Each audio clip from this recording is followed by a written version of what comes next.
Maranata, Senhor está vindo, 7 de januário, e llave de história. Guardia, quanto hora mais queda de a noite? E guardia está contestar, mas ainda está bem, mas a noite também. Se você informar, então informar, bem beca trove. Isaías 21, versículo 11 e 12.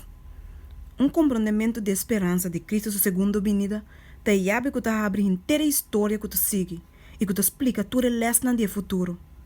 E voz de a verdadeira guardia, agora que me estou a tender a bisa, mas ainda está bem, mas a noite também. E trompete me se dá sonido exacto, sonido correto, mas nós está dando grande dia de Senhor sua preparação. É verdade, tanto de profecia, tamará junto, e segundo nós estudamos, não forma coleção bonita de verdade cristã prático. Toda predicação que nós estamos me se revela claramente que nós estamos guardando, trabalhando e rezando para a venida de ajuda de Deus.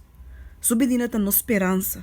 Esperança aqui me se pode mesclar com turnos palavras e nos trabalhos, com turnos amistade, contato e companheiro.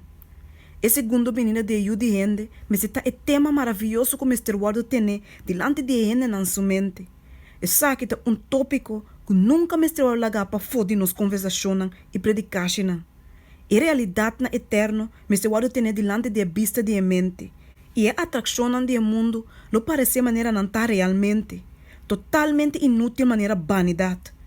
Que nós temos de fazer com a vanidade do mundo? Sua alabança, sua riqueza, seu honor, ou seu prazer. Nós está peregrino que está guardando, esperando e rezando para a esperança bendicionar e glorioso aparição de nosso Senhor e Salvador Jesus Cristo. Se nós queremos saque e saque de nossa vida prática, que ação vigorosa e fé e esperança aquilo inspira? Que amor ferviente para outro? Que vida santo e cuidadoso para a glória de Deus lo guarda viva? E de nosso respeito para a recompensa de prêmio? Que linha distinta de separação lo está evidente entre nós e o mundo? É verdade que Cristo está vindo, mas te guarda manter delante de toda gente sua mente.